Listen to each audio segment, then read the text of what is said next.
Hello, I'm Dr. Robert Lelouch, a board-certified OBGYN physician with over 30 years of clinical experience. And today we're going to talk about weight gain in your 40s. More importantly, we're going to talk about what can you do about weight gain in your 40s and why is it happening. Now, you've seen some of my other videos. A really good and helpful one is the set point video to explain about calories and the set point, which is the number of calories it takes to keep your weight the same. The unfortunate reality of the 40s is you're not in your 20s anymore, and you're not in your 30s. When you approach 40 or when you're in your 40s, your metabolism is slower. It's an inevitability. Can you modify it? Yes, you can. But if you've been doing successfully controlling your weight or doing whatever you do to manage your weight in your 20s and 30s, it no longer works in your 40s because your metabolism is slower.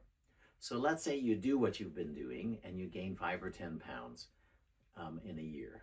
What can you do to modify it? Well, you take the level of exercise you've had before, you take the level of eating that you've had before, and to stop it from going up, if you've gained, let's just do some round numbers, 10 pounds in a year, that is 100 calories a day in round numbers. So if you reduce the amount of eating that you have by 100 calories, or you exercise an additional 100 calories, you're going to stop that process. Now, here's the bummer. That doesn't make your weight go back down to where it was. It stops it from going up. So if you've gained 10 pounds, and round numbers again, in a year, and you want it to go back down to where it was, you've got to take 200 calories out. Again, eat less, but still eating a balanced diet and exercise more. So what would that be? That's 1 soda a day, a couple of cookies a day, or it's adding a little bit more intensity to your exercise. The other thing, if you really take an honest and hard look at your life, not only is your metabolism going down, but usually you're more comfortable in your life, you're more financially secure, you have a better job, and usually your job is a little less active. So you're doing a little less, you're the manager instead of the gopher, okay? So if you're having less activity, then you've got to up your activity level. You can watch my video on what's the best exercise to get your weight down. And really, the best exercise is what you like, because you'll do it. You've got to regularly include exercise.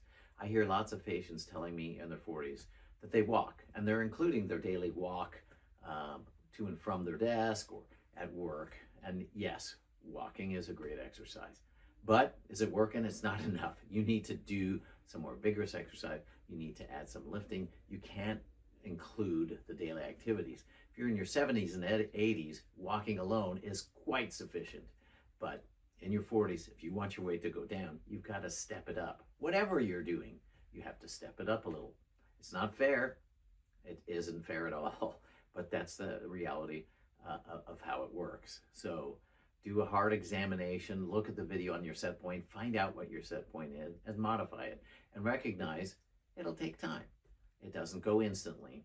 Now, I will be making a separate video if you're really struggling with your weight, and it's quite a bit higher, on these new GLP medicines.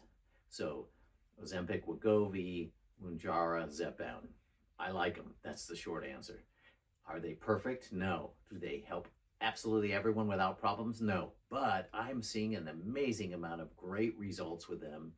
And now they're injectables. They're coming out with pills. I'll be betting pretty soon in the future, more and more of us will be on those medications.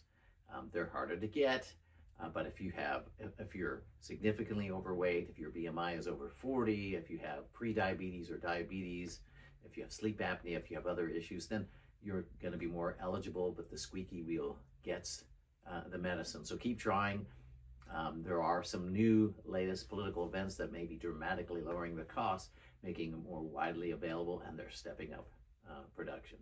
But that being said, to circle back, in your 40s, and it might happen in late 30s or might happen in 40s, it is often the case that I see patients who have struggled with their weight and then find it more difficult, or who've never struggled and for the first time are struggling. Both of things common with aging. But if you increase your metabolism by exercising more, modify your food intake just a little bit, get it down, you can have a lasting and long-term effect. I hope you found this information of use. Please leave your comments. Thank you.